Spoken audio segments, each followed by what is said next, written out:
2.5 करेंगे। ओके, इससे पहले आपकी एक्सरसाइज 2.4 तक हो चुका है। अगर किसी बच्चे को कोई डाउट है या कुछ भी पूछना है तो आप मुझे कमेंट करो, और बेटा प्लीज लाइक के साथ साथ आप सब्सक्राइब भी जरूर करना। देखो क्वेश्चन क्या लिखा है, आप क्वेश्चन एनसीईआरटी की बुक से रीड कर सकते हो। क्वेश्चन लिखा है, a learning platform charge a fixed monthly fee at an additional cost per digital learning module. A student observed that when she accesses 10 models, कितने एक्सेस करता है वो? 10 models, ठीक है, करती है, sorry 10 modules। Her bill was ₹400। जो bill है उसका वो कितना है? 400 रुपीज। कितना है? 400 रुपीज। उसके बाद when she accesses 14 models, जब वो एक्सेस करते हैं कितने मॉडल? 14 मॉड्यूलर। ओके, देन उसका बिल कितना हो जाता है? तब उसका बिल कितना होता है हमारा? 500 रुपीज। कितना होता है बेटा? 500 रुपीज, ठीक है। उसके बाद उसने कहा, if the monthly bill y depends on the number of modules access according to the relation y equal to ax plus b। बेटा आप बुक एनसीईआरटी की बुक से पढ़ लो, क्वेश्चन बहुत बड़ा है इसलिए मैंने क्वेश्चन नहीं लिखा। तो y equal to ax plus b, और हमें फाइंड क्या करनी है? फाइंड करनी है हमें a और b की वैल्यू हमें फाइंड करनी है। तो देखो, जब उसने 10 मॉड्यूल्स एक्सेस करे तो बिल उसका कितना था? 400। तो क्या हो गया? 400 equal to 10a plus b, equation number 1, ठीक है। उसके बाद जब उसने कितने मॉड्यूल्स करे? 14 मॉड्यूल्स, तो उसका बिल कितना था? 500 रुपीज। तो 500 equal to 14a plus b, equation number 2। अब आपको a और b की वैल्यू निकालनी है। देखो मैं फिर से बता देती हूँ कि हमें एक इक्वेशन दी है, उस इक्वेशन में हमें y की वैल्यू दी है, x की वैल्यू दी है, और हमें a और b फाइंड करना है। हमने दो इक्वेशन बनाई, इन दोनों इक्वेशन को हम कैसे सॉल्व करके a और b निकालेंगे? देखो आप क्या करोगे, सब्स्टिट्यूशन मेथड होता है जो आप क्लास 10th में सीखोगे, है ना। फिलहाल के लिए आप सिर्फ वैल्यू कैसे निकालते हैं ये देखो। वैल्यू निकालने के लिए हमें एक इक्वेशन दे रखी है, यहीं से देख लो, फ्रॉम इक्वेशन फर्स्ट। तो आपका 10a plus b equal to 400, या मैं b निकालूंगी इधर से, तो b इधर कैसे, ये इधर प्लस में, इधर किस में आ जाएगा? माइनस में। तो 400 माइनस 10a, इधर से मेरी b की वैल्यू निकल चुकी है। अब b की वैल्यू को मैं इक्वेशन सेकंड में रखूंगी, तो putting the value of b in equation, कौन सी इक्वेशन में बेटा? सेकंड इक्वेशन में। अब रखो तो यहाँ पे b equal to 400 minus 10a, इधर रखो सेकंड इक्वेशन में, तो 500 equal to 14a plus 400 minus 10a, 400 minus 10a। b की वैल्यू रखी है ना मैंने, 500 equal to 14a plus 400 minus 10a। इसके बाद क्या होगा? इसके बाद होगा हमारा 500 equal to 14a plus 400 minus 10a, या 500 इधर 400 है, प्लस में माइनस में हो गया, 14 माइनस 10 कितना बचा? 4a। यही आपका बचा 100 इक्वल टू 4a, या a equal to 100 by 4, 4 to the 8 और 4 5 द 20। तो a की वैल्यू आपकी कितनी हो गई? 20। यही आपका आंसर है। अब आप b की वैल्यू कैसे निकालोगे? b की वैल्यू हमने इक्वेशन फर्स्ट में उसकी वैल्यू रख दो। तो फ्रॉम इक्वेशन फर्स्ट से आप b की वैल्यू रखो, a की वैल्यू, तो sorry 400 equal to 10 into 25 plus b, तो 400 इक्वल टू 250 प्लस b, या b इक्वल टू 400 माइनस 250। तो कितना आ गया बेटा? 250 150। तो b की वैल्यू आपकी कितनी हो गई? 150। ओके, मैं एक बार आपको फिर से क्वेश्चन समझाती हूँ। क्वेश्चन आप एनसीईआरटी की बुक से रीड करना। क्वेश्चन में लिखा है, a learning platform charge a fixed monthly fee and an additional cost per digital learning modular access. A student observe that when she access 10 modulars, और उसका बिल कितना था? 400 रुपीज। और जब एक्स करते हैं 14 मॉड्यूलस तो उसका बिल कितना हो जाता है 500 रुपीज। उसके बाद उसने हमें एक इक्वेशन उसने एक इक्वेशन कहा है कि एक इक्वेशन बनती है y equal to ax plus b।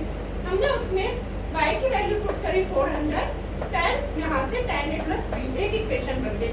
उसके बाद हमारी 500 हो गई इसकी वैल्यू और इक्वेशन हो गई 14a plus b। I hope यहाँ तक समझ में आया होगा। फ्रॉम इक्वेशन फर्स्ट में आपने b की वैल्यू निकाली तो 400 माइनस tan a। अब इस b की वैल्यू को मैंने इक्वेशन सेकंड में रख दिया। देखो बेटा, जिस इक्वेशन से हम वैल्यू निकालते हैं a और b की, उस इक्वेशन में वापस नहीं रखते, सेकंड में रखते हैं। जैसे मैंने यहाँ से b की वैल्यू निकाली और मैंने फिर रखी कौन सी इक्वेशन में, सेकंड इक्वेशन में। तो 500 equal to 14a plus 400 minus 10a। ये 500 equal to 14a plus 400 minus 10a। इधर प्लस में है, इधर माइनस में आएगा और 14 माइनस 10 कितना हो गया 4a। तो यहाँ पे हो गया 100 इक्वल टू 4a या a इक्वल टू 100/4 कितना हुआ हमारा 25। अब इस 25 को मैंने इक्वेशन फर्स्ट में रखा तो 400 equal to 10 into 25 plus b। तो 400 इक्वल टू 250 प्लस b या b इक्वल टू 150। ठीक है, इसी तरीके से आपके सारे क्वेश्चन हैं। इस क्वेश्चन को ध्यान से देखो। अभी मैं सेकंड क्वेश्चन की तरफ चलती हूँ। ठीक है, अभी आप सेकंड क्वेश्चन देखो, एनसीईआरटी की बुक से रीड करना। तो क्वेश्चन नंबर 2 देखो बेटा, अब क्वेश्चन नंबर 2 करते हैं। क्वेश्चन नंबर 1 की तरह ही सेम क्वेश्चन नंबर 2 भी है। देखो बेटा, अगर आपको कोई डाउट हो या आपको कुछ भी एक्स्ट्रा समझना हो या वीडियो आपको भी अच्छी भी लग रही हो तो आप प्लीज कमेंट जरूर करना और चैनल को सब्सक्राइब जरूर करना। देखो क्वेश्चन नंबर 2 क्या लिखा है, Ajim charge a fixed monthly fees and an additional cost per hour for using the badminton court. A student using the gym observed that when she used the badminton court for 10 rupees, जो badminton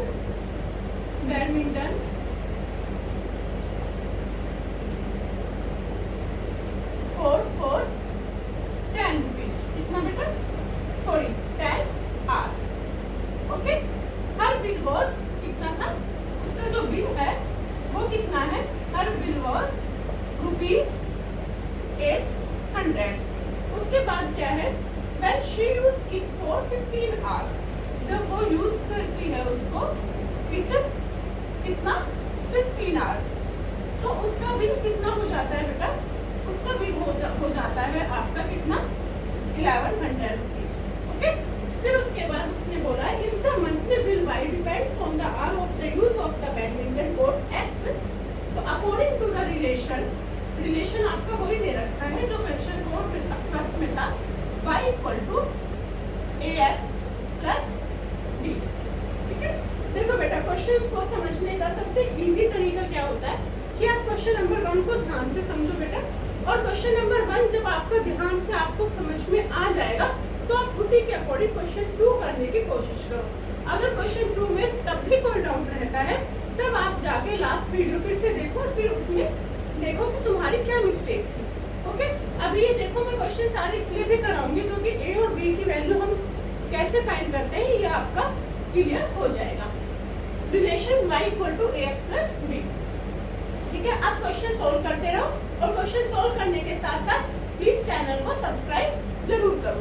तो y equal to ax plus b, यहाँ पे हमारा जो bill था वो कितना था 800 रुपीज। ओके, तो 800 इक्वल टू कितना हो गया 10a प्लस b, एक इक्वेशन। ओके, सेकंड, जब उसने 15 आवर्स यूज किए तो उसका बिल कितना होता है 1100। तो 1100 equal to 15a plus b, equation number 2। 1100 equal to 15a plus b। Okay, अब फ्रॉम इक्वेशन फर्स्ट b की वैल्यू आपकी क्या हो जाएगी 800 माइनस, इधर प्लस में है इसमें जाएगा माइनस 10। ओके, अब putting the value of b in equation second, putting the value of b in equation second. अब यहाँ पे रखोगे तो 1100 equal to 15a plus 800 minus 10a, ये हो गया 15a प्लस 800 माइनस 10a। मैंने b की वैल्यू उठा के इस वाली इक्वेशन में रख दी। ये आपको याद रखना है कि अगर हम इक्वेशन फर्स्ट से a या b की वैल्यू निकालते हैं तो वो हमें सेकंड इक्वेशन में रखनी होती है। इसके आगे से यहाँ से सोल्व करो बेटा, तो ये हो जाएगा आपका 1100 इक्वल टू 15a। बेटा अगर आपको वीडियो पसंद है तो फिर आप चैनल को लाइक सब्सक्राइब करो और वीडियो को लाइक और शेयर भी करो। तो 1100 equal to 15a plus 800 minus 10a, तो ये हो गया 1100, इधर प्लस में है, इधर किस में आएगा माइनस में, और 15a माइनस 10a को एक साथ रखो। देखो सब्स्टिट्यूशन मेथड में सबसे इजी तरीका क्या होता है, जिसकी आप वैल्यू फाइंड करते हो उसको लेफ्ट हैंड साइड में रखो, और जिसकी वैल्यू आप फाइंड नहीं करते हो उसको जो है आप राइट हैंड साइड में रखो। तो 1100 माइनस 800, तो कितना बचा 300 इक्वल टू 5a, या a इक्वल टू 300 अपॉन 5, तो 5 6 का 30, कितना हो गया आपका 60। ओके, इसके बाद अब हम इस वैल्यू को इक्वेशन फर्स्ट में रख देंगे। फ्रॉम इक्वेशन फर्स्ट में वैल्यू रखो, तो ये हो गया आपका 800 equal to 10 into 60 plus b, a की वैल्यू कितनी थी 60, तो 800 इक्वल टू 600 प्लस b, या b की वैल्यू कितनी हो गई 800 माइनस 600 इक्वल टू कितना 200, यही आपका आंसर है। ठीक है, तो a की वैल्यू आपकी कितनी आई है, a की वैल्यू आई है मेरे बच्चों, a की वैल्यू आई है 60 और b की वैल्यू कितनी आई है 200। ओके, आई होप सबको समझ में आया होगा। मैं फिर से आपको समझाती हूँ कि क्वेश्चन में क्या लिखा था कि a gym charge a fixed monthly fee and an additional cost per hour for using the badminton court. A student using the gym observed that when she used the badminton court for 10 hours, so her bill was rupees 800, and when using the 15 hours, then her bill was 1100 rupees. उसके बाद आपको एक relation दिया था, इस relation में y equal to ax plus b, हमने y की वैल्यू रखी, हमने x की वैल्यू रखी, दो इक्वेशंस बनाई, दोनों इक्वेशन को हमने सॉल्व किया। सॉल्व करने का सबसे इजी तरीका क्या होता है कि हमने फ्रॉम इक्वेशन फर्स्ट से पहले एक वैल्यू निकालो a या b की, तो मैंने b की निकाली, b की निकालने के बाद 800 माइनस 10a, तो putting the value of b in equation second में रखा, तो 1100 equal to 15a plus b की हमने यहाँ पे वैल्यू रख दी, तो 1100 equal to 15a plus 800 minus 10a, तो 1100 माइनस 800 इक्वल टू ये, तो कितना बचा आपका 5 है, तो a की वैल्यू कितनी हो गई 60। फिर हम a की वैल्यू किसी भी इक्वेशन में रख सकते हैं, मैंने फर्स्ट में रखी है, तो 800 equal to 10 into a equal to 60, जहाँ कोई साइन नहीं होता बीच में बेटा मल्टीप्लाई का साइन होता है, तो b equal to 800 minus 600 equal to 200। ठीक है, क्वेश्चन को हमें कैसे करना है, किस तरीके से हमें रिलेशन में वैल्यू पुट करनी है, आई होप सबको समझ में आया होगा। और अगर आपको समझ में आ गया तो आप इसको लाइक करो, कमेंट करो, चैनल को सब्सक्राइब करो। नेक्स्ट क्वेश्चन देखते हैं, क्वेश्चन नंबर 3। ठीक है, क्वेश्चन नंबर 3 देखो बेटा, अब क्वेश्चन नंबर 3 देखो। क्वेश्चन नंबर 3 क्या है, consider the relationship between temperature measure in degree Celsius and degree Fahrenheit which is given by degree Celsius equal to a degree Fahrenheit plus b. Find a or b. Okay, given that ice melt at 0 degree Celsius and 32 degree Fahrenheit and water boils at 100 degree Celsius and 212 degree Fahrenheit. उसके बाद आपको क्या निकालना है, आपको a और b की value find out करनी है। ठीक है, क्वेश्चन नंबर 3 देखिए। तो क्वेश्चन नंबर 3 में क्या लिखा है, जो आपका रिलेशन है वो क्या लिखा है, 0 degree Celsius equal to a degree Fahrenheit plus b, ये आपका क्या दे रखा है relation.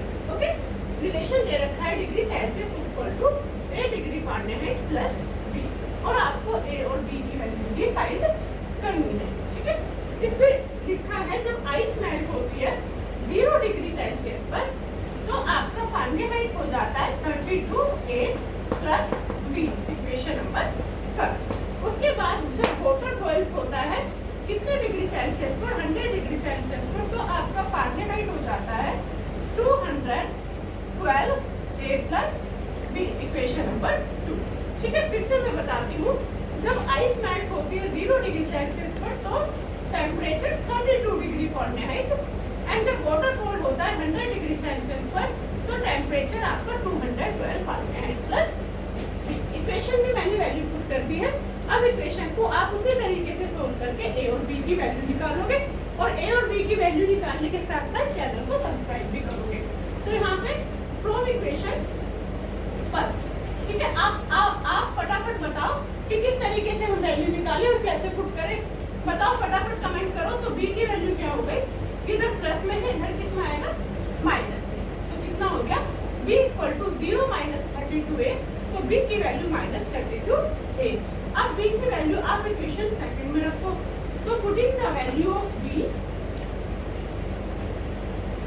Value of b in equation second, आपको इक्वेशन सेकंड में रखनी है। तो b की वैल्यू रखो, यहाँ पे हो जाएगा 100 इक्वल टू 212a और इधर प्लस b की वैल्यू कितनी है, माइनस 32a। ठीक है, यहाँ तक सबको समझ में आ गया होगा।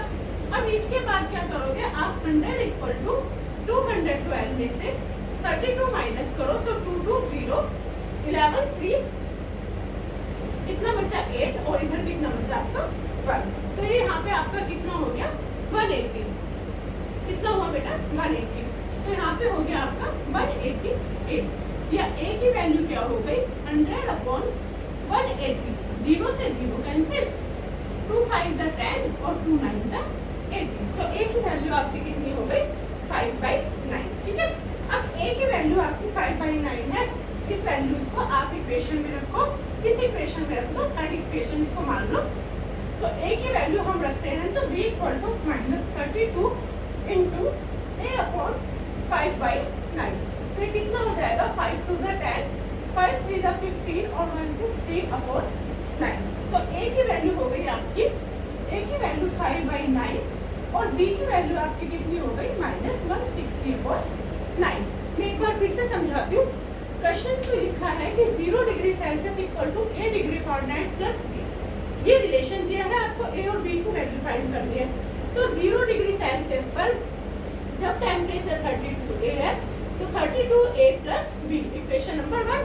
उसके बाद आपका सेकंड है 100 equal to 212a plus b equation number 2।